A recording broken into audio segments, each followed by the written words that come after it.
Russia అధ్యక్షుడు Putin త్వరలోనే చనిపోతాడని, అప్పుడే రెండు దేశాల మధ్య యుద్ధం ఆగిపోతోందని ఉక్రెయిన్ అధ్యక్షుడు జెలెన్స్కీ సంచలన వ్యాఖ్యలు చేశారు. రష్యా అధ్యక్షుడు పుతిన్ అనారోగ్యంతో బాధపడుతున్నారని ప్రచారం జరుగుతోంది. ఈ నేపథ్యంలోనే జెలెన్స్కీ వ్యాఖ్యలు ఇప్పుడు చర్చనీయాంశంగా మారాయి. పుతిన్ మరణం తప్పదని, అందుకే రష్యా డిమాండ్లకు తల ఒగ్గవద్దని జెలెన్స్కీ అమెరికా అధ్యక్షుడు డొనాల్డ్ ట్రంప్ని కోరినట్లుగా తెలుస్తోంది.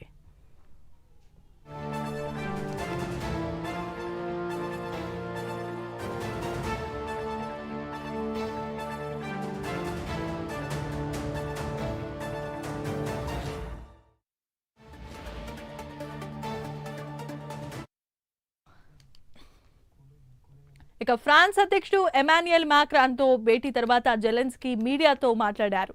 రష్యాలో తన సొంత మనుషులను చూసే పుతిన్ భయపడుతున్నారని జెలెన్స్కీ తెలిపారు.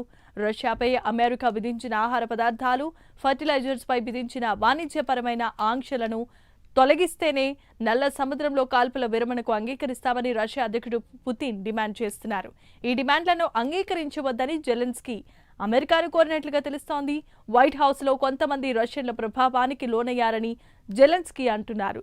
ఉక్రెయిన్కి అమెరికా అందిస్తున్న సహకారానికి జెలెన్స్కీ కృతజ్ఞతలు తెలిపారు.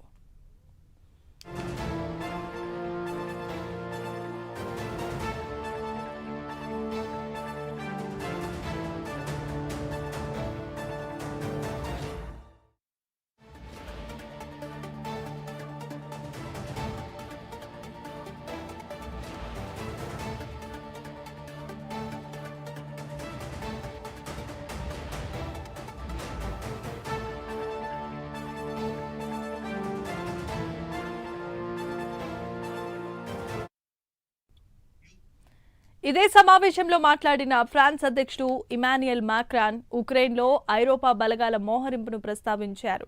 శాంతి చర్చల ప్రస్తావన నేపథ్యంలో రష్యా కనుక ఒకవేళ ఉక్రెయిన్పై దాడి చేస్తే ఎదుర్కోవటానికి ఈ బలగాలు పనికి వస్తాయని మాక్రాన్ అంటున్నారు. ఉక్రెయిన్ బలగాలకు శిక్షణ ఇవ్వటానికి విదేశాల సాయం కూడా అవసరమని మాక్రాన్ సలహా ఇచ్చారు. ఉక్రెయిన్కి మద్దతుగా ఇప్పటికే దాని మిత్రపక్షాలు 75,000 సైనిక సిబ్బందిని రెడీ చేస్తున్నాయి. ఈ బలగాలో కంబాట్ యూనిట్లు కూడా ఉన్నాయి.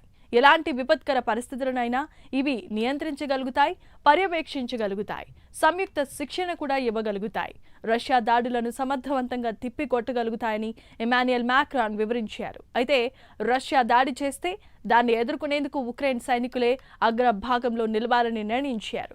ఉక్రెయిన్ సాయుధ బలగాల సంపత్తిని పెంచడం ద్వారా ఆ దేశాన్ని మరింత బలోపేతం చేయాలని 27 దేశాల యూరోపియన్ యూనియన్ నిర్ణయించింది.